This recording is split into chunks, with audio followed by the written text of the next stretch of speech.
Thanks for staying up with 4 News Now. I'm Aaron Luna. Once again, this is Nightside. And this 19-year-old girl was raped and suffocated while away at college in Oklahoma back in 2004. 15 years later, her mother is still searching for answers. In a story you'll only see on 4 News Now, our Mayor Kawash introduces us to Maggie Xingmin, a mother who's fighting for justice across the U.S. on behalf of her late daughter. Mayor? Aaron, Maggie Zigman had that motherly feeling. Something just wasn't right on a September night in 2004. Her daughter was away at school, not responding to her text, but Zigman still just assumed she was busy or away from her phone. Unfortunately, that wasn't the case. This is Brittany Phillips. Phillips was just 19 years old in 2004 when she was raped and suffocated at Eckerd College in Oklahoma.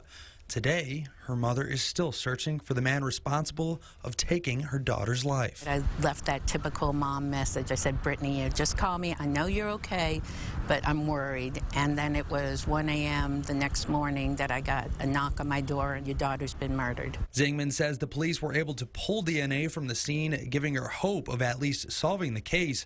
But 15 years later, who her killer is remains a mystery. She says the DNA hasn't matched anyone in the criminal system to this day, meaning the suspect is still on the loose.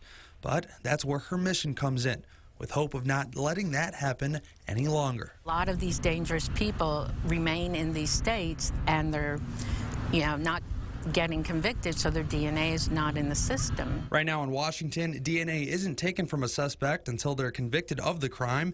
Instead, Zigman is pushing lawmakers to have that DNA collected once a suspect is arrested. She's had success with the law going into effect in her home state of Oklahoma, as well as 30 other states in the country. And technology has also brought in some hope, as a new system has taken that DNA of her daughter's suspect and made it into this sketch of what the man may look like. It's already led to more than 200 tips over the past year. There's a ruling out suspect after suspect. I felt like I have to do something more to help solve it, and that's what started it. Now she's just hoping one tip can find that justice for her daughter or another grieving family.